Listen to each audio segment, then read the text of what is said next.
যদি একটা ছোট মেয়ে শুধু হাত নড়িয়েই দারিদ্র্যকে সম্পদে বদলে দিতে পারে, তাহলে তুমি কি তাকে সাধারণ মানুষ ভাবতে পারবে? ঝৌ পরিবারের অবস্থা ছিল খুব খারাপ। ঘরে খাবার নেই, চাল নেই, এমনকি একদিন তো হাঁড়িতে শুধু বাতাসই ছিল।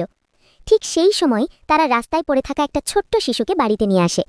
ঝৌ পরিবারের মা কাঁদতে কাঁদতে বললেন, আমরা নিজেদেরই খাওয়াতে পারি না, এই বাচ্চাটাকে কিভাবে বড় করব? কিন্তু তারা জানত না এই শিশুটার আগমনেই তাদের ভাগ্য বদলাতে চলেছে। একদিন বড় বোন বলল, কাল থেকে আমি বন্দরে কাজ করব, না হলে আমরা সবাই না খেয়ে মারা যাব।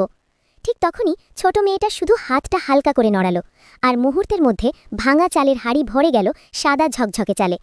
সেদিন থেকেই অদ্ভুত সব ঘটনা ঘটতে শুরু করল। পেছনের জমির মিষ্টি আলু বদলে গেল মাংসে, বাজারে সবাই তাদের জিনিস কিনতে শুরু করল, আর 18 বছর ধরে বোকা বলে অপমান পাওয়া বড় বোন হঠাৎ করেই হয়ে গেল বুদ্ধিমান ও সাহসী। কিন্তু সমস্যা সেখানেই শেষ হয়নি। একদিন ঝৌ পরিবারের পুরনো এক লোক এসে হাজির হলো। সে সাহায্য করতে আসেনি, সে প্রতিশোধ নিতে এসেছে। সে বলল, আমার সামনে হাঁটু গেড়ে বসলে তোমাদের ছেড়ে দেব। ঝৌ পরিবারের বাবা যখন সত্যিই হাঁটু গেড়ে বসতে যাচ্ছিলেন, তখনই ছোট মেয়েটা হঠাৎ কাঁদতে শুরু করল, আর ঠিক সেই মুহূর্তেই সেই দুষ্টু লোকটার পা মাটির সঙ্গে আটকে গেল। সবাই ভয় পেয়ে পালিয়ে গেল, কিন্তু ছোট মেয়েটার আসল পরিচয় তখনও কেউ জানত না, কারণ সে আসলে মানুষ না, সে একজন ফুল দেবী।